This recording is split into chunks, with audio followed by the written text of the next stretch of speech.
சற்று முன் கிடைக்கப்பெற்ற மிக மிக முக்கியமான செய்தி ஒன்று வெளியாகி உள்ளது. இந்திய வரலாற்றில் யாருக்கும் வழங்காத மிக முக்கியமான உத்தரவை தான் நீதிபதி தெரிவித்திருக்கிறார். செந்தில் பாலாஜி வழக்கில் செந்தில் பாலாஜி மீது 2 வழக்குகள் பதிவு செய்யப்பட்டிருக்கிறது.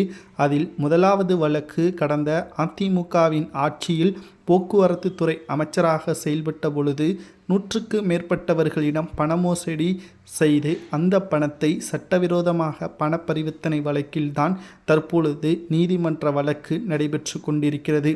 இந்த வழக்கில்தான் யாருக்கும் வழங்காத மிக முக்கியமான உத்தரவை பிறப்பித்திருக்கிறது. 15 மாதங்கள் அமலாக்கத்துறை அதிகாரிகளது பிடியில் இருந்த செந்தில் பாலாஜி புழல் சிறையில் அடைக்கப்பட்டார். பல்வேறு காரணத்திற்காக அவருக்கு ஜாமீன்கள் வழங்க வேண்டும் என்று அவரது வழக்கறிஞர்கள் நீதிமன்றத்தில் முறையிட்டனர். சரி, வேறு வழியில்லாமல் அமலாக்கத்துறையின் ஆவணங்களும் காலதாமதம் ஆவதால் அவருக்கு நிபந்தனைகளில் ஜாமீன் வழங்கப்பட்டது.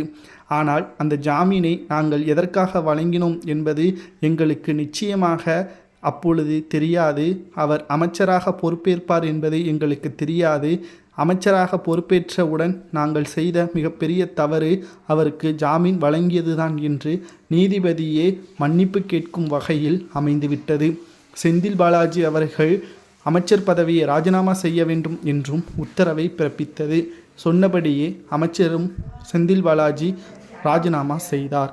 அதனைத் தொடர்ந்து செந்தில் பாலாஜி அவர்கள் நீதிமன்ற ஆஜராகிய பொழுது செந்தில் பாலாஜியின் வழக்கறிஞரிடம் இந்த சட்டவிரோத பண பரிவர்த்தனை வழக்கானது சுமார் 15 ஆண்டுகள் வரை ஆனாலும் அவர் எந்த ஒரு அரசு பொறுப்பிலும் இருக்கக்கூடாது.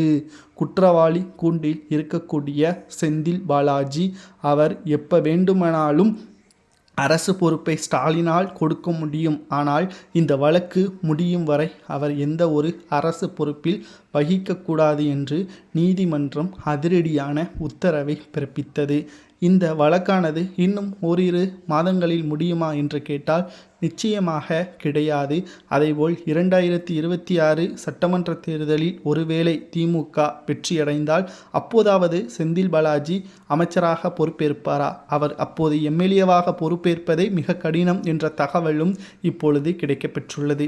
2வது வழக்கு தமிழக தலைமை டாஸ்மாக் முறைகேடு சுமார் 39,000 கோடி என்ற வழக்கும் விசாரணை நடைபெற்று வருகிறது.